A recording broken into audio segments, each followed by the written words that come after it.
नमस्ते स्टूडेंट्स, आज हम हमारे बीएड सेकेंड ईयर पेडागोजी और पॉलिटिकल साइंस के अंदर थर्ड यूनिट को स्टार्ट करेंगे। हमने 2 यूनिट पूरी कर ली है।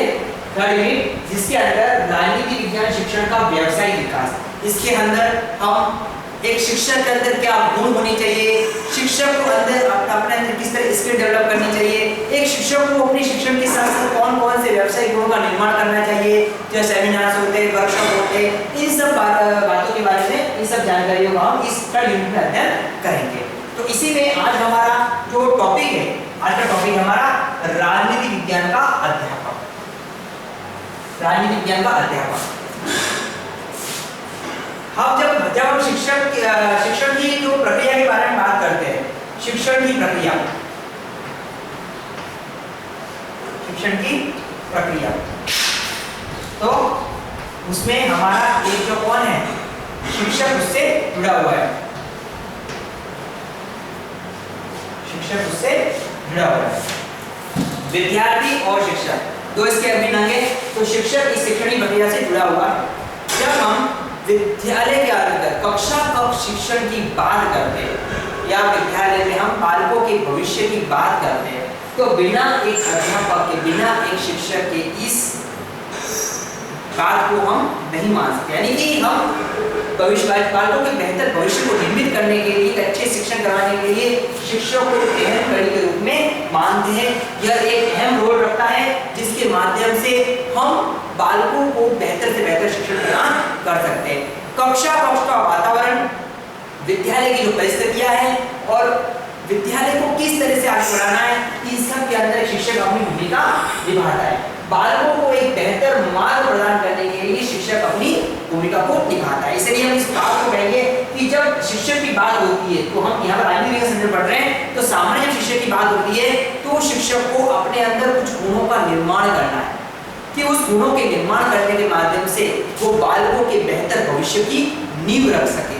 क्योंकि अगर शिक्षक पहले से अगर तैयार होगा तो वो बालकों के संदर्भ में तैयार हो पाएगा। अगर यही अगर उल्टा रहता है, अगर शिक्षक के अंदर ये गुण नहीं रहते तो वो बालकों के अंदर बेहतर भविष्य कैसे निर्मित करेगा, इस बात से हम पूर्ण रूप से सहमत हैं। इसलिए एक शिक्षक को सदैव ही अपने अंदर कुछ गुणों का निर्माण करना है, जिन गुणों के माध्यम से वो बालकों को बेहतर भविष्य को निर्मित कर सके। तो हम सबसे पहले कोटेशन को जानते हैं कि राजनीति विज्ञान शिक्षक की क्या परिभाषा हो सकती है। सबसे पहले जो कोठारी का शिक्षा आयोग है, कोठारी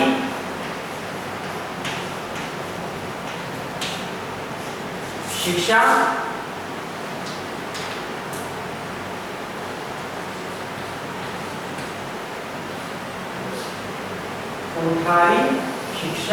आयोग। जब हम कोठारी कमीशन की बात करते हैं, कोठारी कमीशन ने कहा है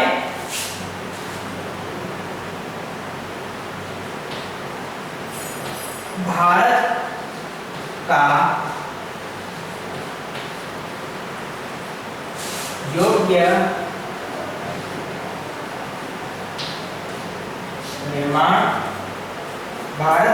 निर्माण,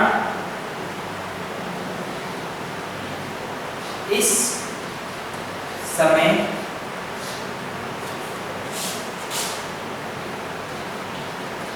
उसकी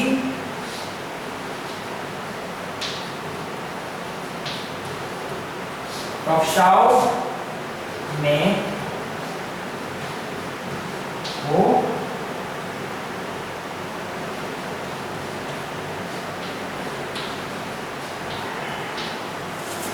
भारत का योग्य निर्माण इस समय उसकी कक्षाओं में हो रहा है। इस बात से हम पूर्ण रूप से सहमत हैं कि आज का बालक आने वाले समय में भविष्य बनेगा, भविष्य का नागरिक बनेगा। तो भविष्य में बेहतर नागरिक बन सके, भविष्य की बागडोर या भविष्य के संदर्भ में भविष्य को एक अच्छा मतलब उन्नति की ओर ले जा सके, देश राष्ट्र की प्रोग्रेस कर सके। हो सकता है वो आगे जाकर नेता ही बन सकता है, कोई पॉपुलर पर्सन बन सकता है, कुछ भी बन सकता है। तो वो सारा का सारा निर्माण क्या हो रहा है, इस समय उसकी कक्षाओं में हो रहा है। जो बच्चे आज एक, वही तो आने वाले समय में अपनी बागडोर को संभालेंगे, समझेंगे। तो कोठारी कमीशन ने इस बात को उजागर किया। सेकंड है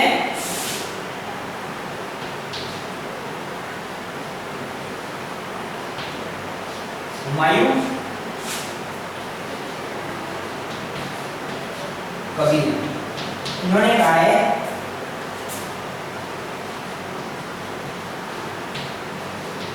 अच्छे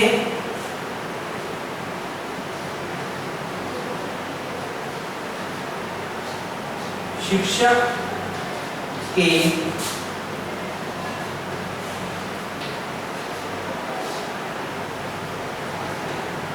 अभाव में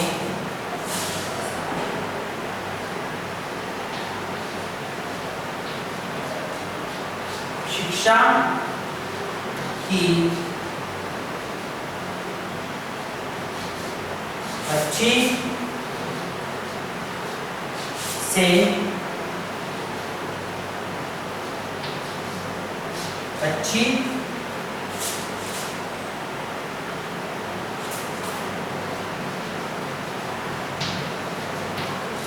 व्यवस्था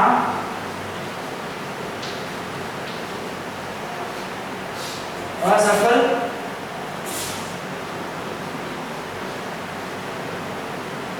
सिद्ध हुमायूं कबीर ने भी अपनी बात रखी है इस कार्य शिक्षकों के संदर्भ में कि अच्छे शिक्षक के अभाव में, अगर एक अच्छा शिक्षक नहीं होगा, उस शिक्षक के अभाव में शिक्षा की अच्छी से अच्छी व्यवस्था कैसे हो जाएगी? असफल सिद्ध हो जाएगी, उसमें सफलता नहीं आ सकती। तो एक अच्छा शिक्षक ही एक अच्छी से अच्छी एजुकेशन बच्चों को प्रोवाइड कर सकता है, बच्चों को प्रदान कर सकता है। इस तरीके से इन दो शिक्षाविदों, चाहे कोठारी आयोग हो, उनके माध्यम से और हुमायूं कबीर की बातों से हम कह सकते हैं कि एक शिक्षक किस तरीके से भूमिका विज्ञान करता है, कक्षा कक्ष में भविष्य निर्मित हो रहा है, उसमें शिक्षक अपना किस तरीके से योगदान दे रहा है और एक अच्छी व्यवस्था को निर्मित करने में शिक्षक अपनी किस तरीके से रोल प्ले कर रहा है, इस बात से हम पूर्ण रूप से सहमत है। इस तरह से कह सकते हैं कि राजनीतिक विज्ञान शिक्षक को अपने अंदर अच्छे गुणों का निर्माण करना चाहिए। इसी को हम आगे कंटिन्यू करते हुए अब जानेंगे कि राजनीतिक विज्ञान शिक्षक को अपने अंदर कौन कौन सी गुणों का निर्माण करना चाहिए। तो हम समझते हैं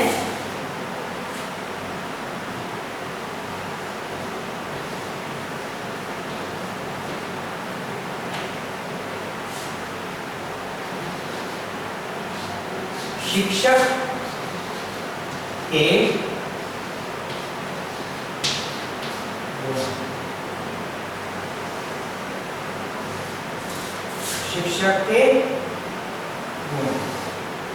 सबसे पहली बात है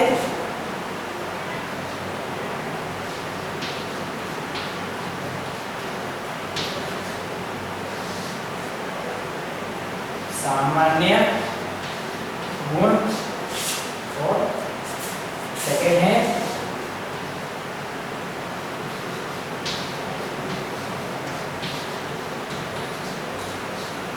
विशिष्ट गुण। सामान्य गुण और विशिष्ट गुण। सबसे पहले सामान्य गुण है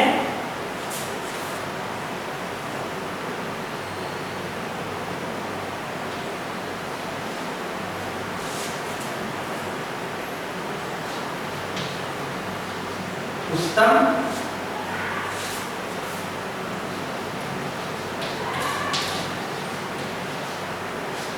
स्वास्थ्य। सेकेंड है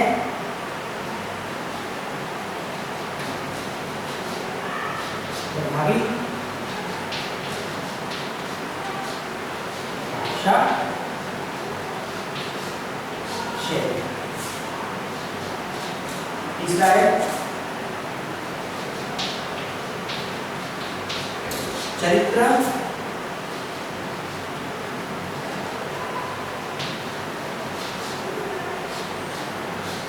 संबंधी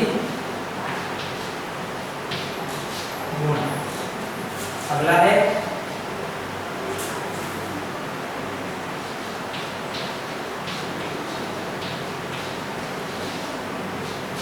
शैक्षिक एवं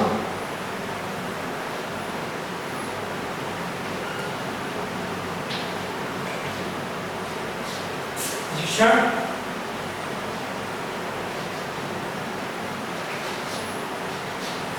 संबंधी। ये है राजनीतिक विज्ञान के सामान्य गुण, उत्तम स्वास्थ्य, प्रभावी भाषा शैली, चरित्र संबंधी गुण और शैक्षिक संबंधी गुण। अब हम जानते हैं इसके विशिष्ट गुण। इसके विशिष्ट गुण कौन कौन से, इसको हम समझ लेते हैं।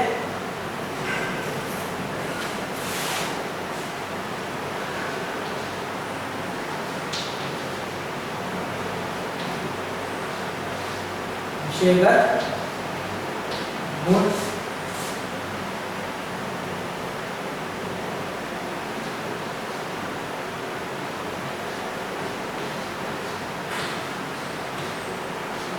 प्रशिक्षण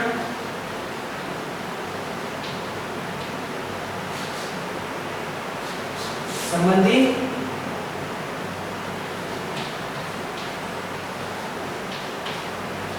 योग्यता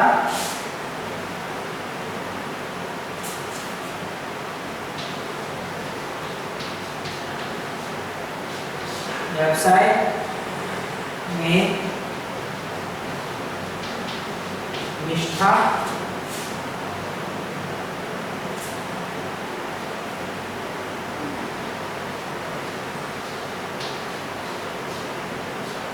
शिक्षण का ज्ञान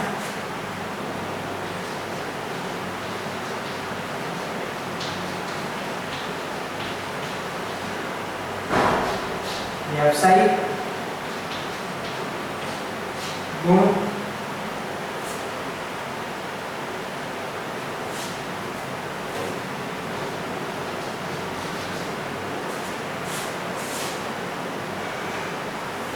ये यहाँ डाल देते हैं।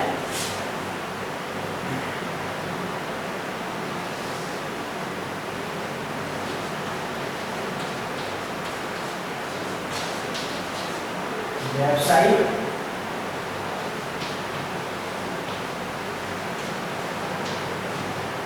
वृद्धि के साधन और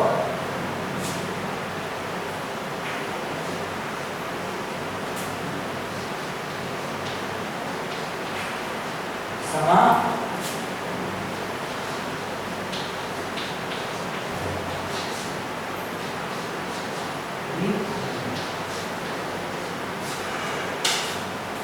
तो ये हमने लिखे राजनीतिक विज्ञान शिक्षक के गुण। सामान्य गुण के बाद जो विशिष्ट गुण है विषयगत गुण, प्रशिक्षण संबंधी योग्यता, व्यवसाय में निष्ठा, शिक्षण का ज्ञान, व्यवसायिक गुण, फिर आगे आ जाता है व्यवसायिक वृत्ति के साधन और सामाजिक गुण। तो ये है एक शिक्षक के गुण। अब ये शिक्षक के गुण किस तरीके से इसको हम एक्सप्लेन करते हैं। सबसे पहला उत्तम स्वास्थ्य। एक शिक्षक को एक शिक्षण के संदर्भ जरूरी है कि उसका स्वास्थ्य हमेशा सही उत्तम होना चाहिए, उसको किस तरह की बीमारी नहीं हो, चाहे वो इंटरनली फिजिकली कोई बीमारी, क्योंकि एक स्वस्थ मन और स्वस्थ शरीर वाला शिक्षक अपने शिक्षण को बेहतर तौर पर कर सकेगा। उसको जैसे मान लीजिए कोई अंदर से कोई इंटरनल कोई अस्थमा वगैरह प्रॉब्लम नहीं है तो कक्षा में 30-35 फ्लो के साथ पढ़ा सकता है। अगर उसको ऐसी बीमारी होगी उसको पढ़ाने में दिक्कतें आएगी, बच्चों के साथ कम्युनिकेशन करने में दिक्कत आएगी, ये सारी बातें शिक्षक के संदर्भ में हो सकती है। इसलिए उसको अपना स्वास्थ्य हमेशा उत्तम होना चाहिए। ये तो उसका बीमारी संदर्भ। अब हम दूसरे व्यू से लेते हैं, एक शिक्षक को स्वयं भी अपने स्वास्थ्य को हमेशा अच्छा बनाना पड़ेगा। जैसे कि नित्य प्रतिदिन जो नियम होते हैं, जैसे कि सुबह उठना वगैरह, और किस तरीके से बच्चों के साथ पेश रहना, खाने खाने से पहले हाथ धोना, अपने आप को साफ सुथरा रखना, ये सारी बातें शिक्षक को समझनी होगी। तो इससे बच्चे उसको ग्रहण करेंगे और बच्चों पर उसका प्रभाव पड़ेगा। एक जो शिक्षक होता है, चाहे वो पुरुष हो या महिला हो, जब अपने शिक्षण यानी अपना जो पहनावा होता है एक सामान्य, और हम बोल सकते हैं कि जो बच्चों पर प्रभाव डालेंगे इस तरह का पहनावा, मतलब बच्चों के साथ में जाए कैटवेट जो शर्ट की तरह होना चाहिए, एकदम परफेक्ट होना चाहिए, और शूज वगैरह पहने होने चाहिए, पेन वगैरह अपने जगह पे लगे होने चाहिए, तो इसका बच्चों पर प्रभाव पड़ता है। इसके विपरीत अगर टीचर थोड़ा सा अलग टाइप से रहेगा तो बच्चों पर विपरीत प्रभाव डाल सकता है। इसलिए शिक्षक को हमेशा स्वस्थ के साथ बच्चों के साथ पेश आना चाहिए। सेकंड है प्रभावी भाषा शैली। जो बच्चों टीचर की जो लैंग्वेज है वो लैंग्वेज बहुत ही प्रभावी होनी चाहिए कि बच्चे उसको समझ सके। एक शिक्षक को हमेशा बच्चों के साथ मधुर भाषी होना चाहिए, क्योंकि टीचर्स की जो बोली है या बच्चों से जो कम्युनिकेशन करता है वो ही उस पर प्रभाव डालता है। अगर टीचर थोड़ा सा हम ये बोल सकते हैं उसकी भाषा शैली कटु है, बच्चों के साथ थोड़ा सा आक्रोश की भावना रखता हो या बच्चों को डांटता धमकाता हो, तो उससे नेगेटिव प्रभाव बच्चों पर पड़ सकता है। तो मधुरभाषी शिक्षक से हमेशा बच्चे पसंद करते हैं, उनसे कम्युनिकेशन करेंगे और जो भी प्रॉब्लम्स आएगी उस प्रॉब्लम्स के संदर्भ में उस टीचर से बात भी करेंगे। इसलिए शिक्षक की भाषा शैली हमेशा प्रभावी होनी चाहिए। चरित्र संबंधी गुण, एक शिक्षक का चरित्र, आचरण, व्यवहार हमेशा अच्छा होना चाहिए। उसका चरित्र ही दूसरों पर प्रभाव डालता है, उसकी पहचान बनती है। और वही चरित्र हमने जैसे पहला हमने कक्षा में जाना है कि अंडरस्टैंडिंग सेल के अंदर उसका चरित्र उसके रोल मॉडल के रूप में भी उसके सामने, बच्चों के सामने प्रस्तुत होता है। तो शिक्षक का चरित्र हमेशा अच्छा होना चाहिए। शैक्षिक एवं प्रशिक्षण संबंधी योग्यता, ये सबसे इंपॉर्टेंट बात है। एक टीचर की पहचान तभी होगी जब वो शैक्षिक और प्रशिक्षण संबंधी योग्यता रखते हो। जो डीएलएड, डीएसटीसी और जो टीचिंग कोर्स होते हैं, वो कोर्स करने के बाद जो एबिलिटी होती है तो हम कह सकते हैं कि हम एक टीचर के रूप में अपनी पहचान बनाते हैं। हमारे अंदर वो इसलिए है कि इस प्रशिक्षण प्राप्त करने के बाद हमको पता होता है कि हमको बच्चों को कैसे समझना है, क्लास की टीचिंग कैसे करवानी है, अपना व्यवहार कैसा होना चाहिए दूसरों के सामने। इन सब के माध्यम से हम बच्चों को बेहतर तौर पर समझा सकते हैं। इसलिए इसको शैक्षिक और प्रशिक्षण की योग्यता होनी चाहिए। तो यह है शिक्षक के सामान्य गुण। अब हम समझते हैं कि शिक्षक के विशिष्ट गुण, वे गुण जो विशिष्ट तौर पर सामने आते हैं। स्पेशली सबसे पहले बात है विषयगत गुण। जिस विषय का शिक्षक है उस शिक्षक में उसके विषयगत गुण होना जरूरी है, क्योंकि अगर उसको विषय का नॉलेज ही नहीं है तो वो बच्चों को क्या पढ़ाएगा। जैसे सपोज कीजिए कि टीचर इंग्लिश का टीचर है तो उसकी पहचान तो इंग्लिश टीचर के तौर पर है, लेकिन वो बच्चों को इंग्लिश ही नहीं पढ़ा पा रहा है सही से, तो वो एक शिक्षक के तौर पर अपनी छवि कभी नहीं रह सकता। उसको हम शिक्षक कह नहीं सकते, क्योंकि आपका जो विषय का गुण नहीं है। तो जिस विषय का जो शिक्षक है उसको अपने विषय का पूर्ण ज्ञाता होना चाहिए। इसके साथ साथ ये जरूरी नहीं है कि उसको अपने विषय का ज्ञान है, उसको इसके अलावा जो अन्य विषय है उसका भी सामान्य ज्ञान होना चाहिए। जनरल नॉलेज तो होनी ही चाहिए, क्योंकि एक शिक्षक को हमेशा अपने ज्ञान वृद्धि करनी और जब जरूरत पड़े बच्चों को प्रॉब्लम का सॉल्यूशन करना, तो शिक्षक को अपने विषय के साथ अन्य विषयों का भी ज्ञाता होना चाहिए।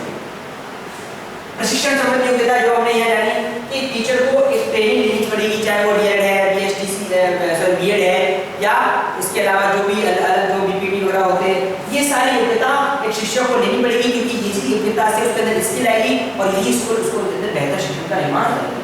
व्यवसाय में निष्ठा, तो अब शुरू से बात करते हैं कि शिक्षण एक अपने आप में पेशा है। व्यवसाय लोग हम अपनी आजीविका कमाने के लिए शिक्षण कार्य कर रहे हैं, ये तो सामान्य सी बात है, लेकिन एक शिक्षण कितना इम्पोर्टेंट है, क्योंकि हमने तो हमारा काम कर लिया, लेकिन हमारे द्वारा पढ़ाया गया बच्चा आगे जाकर कुछ ना कुछ बनेगा। कहते हैं कि एक शिक्षक द्वारा पढ़ाए गए कुछ बातों को वो बच्चा द्वारा कई लोगों तक पहुंच सकती है। इसलिए अपने व्यवसाय में निष्ठा रखिए। बच्चों को हमेशा ही बिना किसी अपने सेल्फ यानी कि आप ये कह सकते हो कि बिना किसी स्वार्थ के बच्चों को पढ़ाइए, क्योंकि हमको एक निष्ठा रखनी है, ईमानदारी रखनी है, क्योंकि शिक्षण का पेशा अपने आप में एक शिक्षक को गुरु के समकक्ष माना जाता है। तो अपने आप में हम कह सकते हैं कि एक बहुत ही प्योर और पुण्य जैसा काम है, क्योंकि हमारा शिक्षण कई जाकर भविष्य का निर्माण करता है, जैसे हमने कोठारी कमीशन में जाना है। इसलिए शिक्षक को अपने व्यवसाय में निष्ठा रखनी है।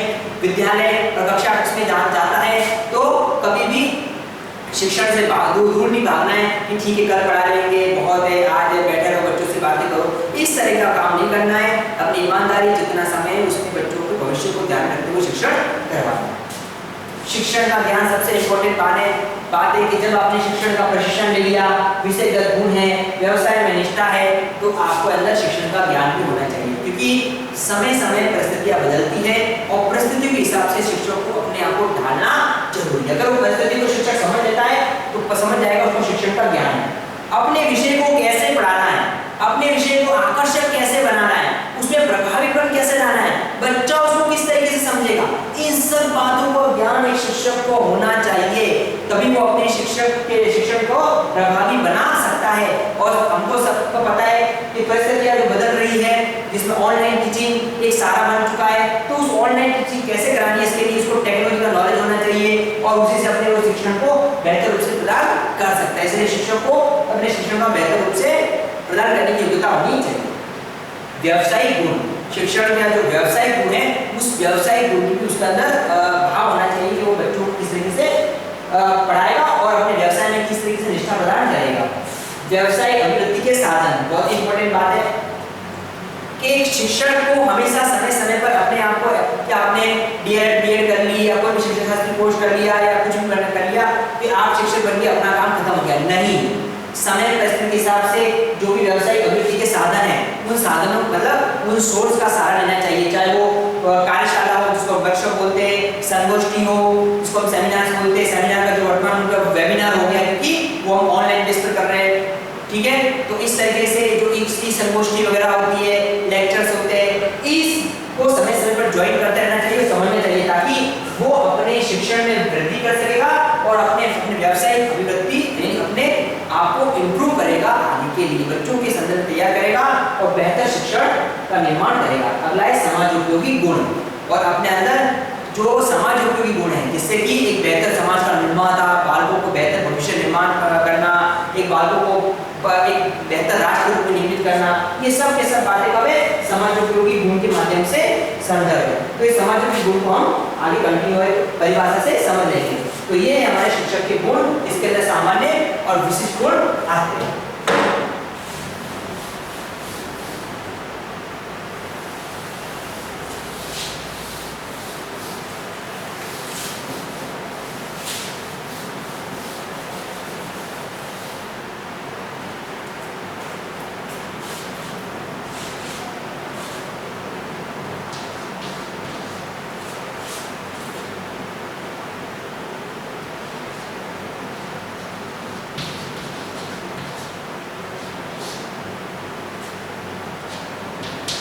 और लेकर में एक क्वेश्चन दी है, पढ़ो समस्या।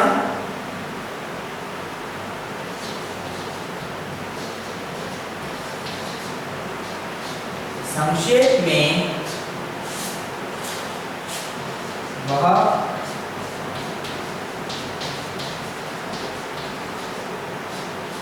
शिक्षक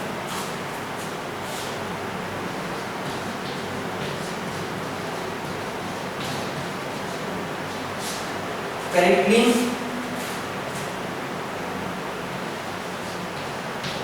यूके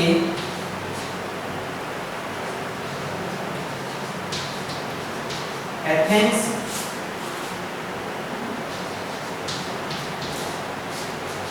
नगर के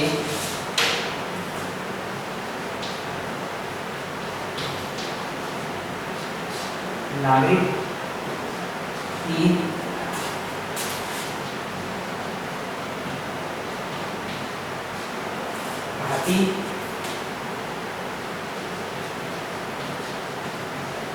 आदर्श नागरिक होना चाहिए। मात्र एक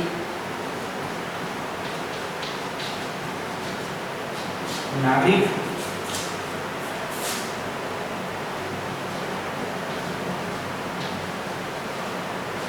शिक्षक ही अपने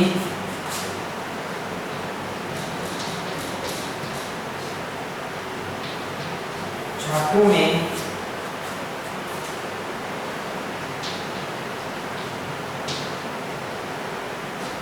नागरिक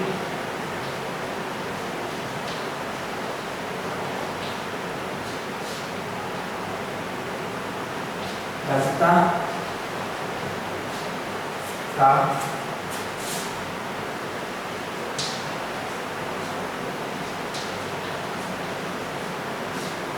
भाव उत्पन्न कर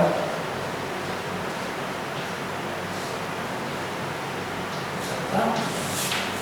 ये क्वेश्चन है और लेकर के इन्होंने कहा है संक्षेप में यानी कि वह यानी शिक्षक करेक्टली युग के एथेंस नगर के नागरिक की भांति यानी कि उस नगर के जो नागरिक है उन्होंने कुछ ऐसा किया होगा उस नागरिक की भांति आदर्श नागरिक होना चाहिए, यानी कि उस नगर के नागरिक बहुत ही आदर्श थे, यानी कि दूसरों को हमेशा कैसे पेश आना कैसा बनाना इसके बारे में बताया गया चाहिए। मात्र एक नागरिक शिक्षक यानी कि उसको नागरिक से बनना है कि वो इतने आदर्श थे तो इसलिए इसको नागरिक शिक्षक बनना है, यानी कि उस नागरिकों की तरह अपने आप को निर्मित करना है। तो नागरिक शिक्षक ही अपने छात्रों में नागरिक जागरूकता का भाव उत्पन्न कर सकता।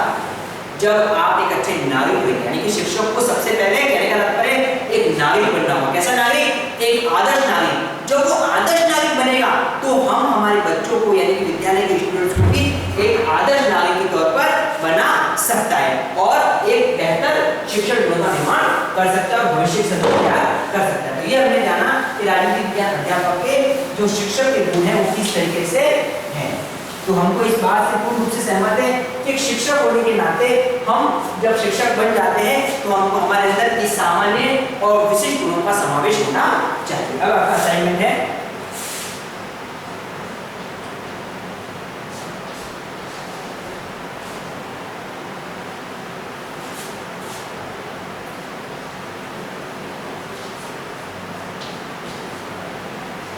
राजनीति विज्ञान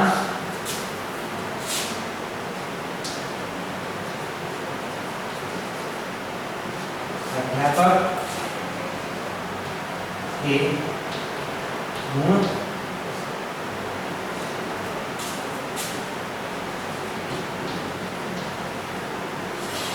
कौन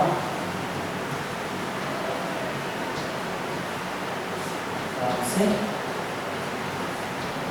राजनीति विज्ञान अध्यापक के गुण कौन कौन से इसके बारे में आपको अपना असाइनमेंट करना है। स्टूडेंट जैसे बताया कोरोना का समय चल रहा है, इसमें आपको सावधानी और सतर्कता करनी है। जब भी घर से बाहर जाए ऊपर मास्क का प्रयोग करें और अनावश्यक भीड़ भाड़ वाली जगह जाने से बचें। इसी सावधानी और सतर्कता के माध्यम से हम बीमारी से निजात पा सकते हैं। Thank you.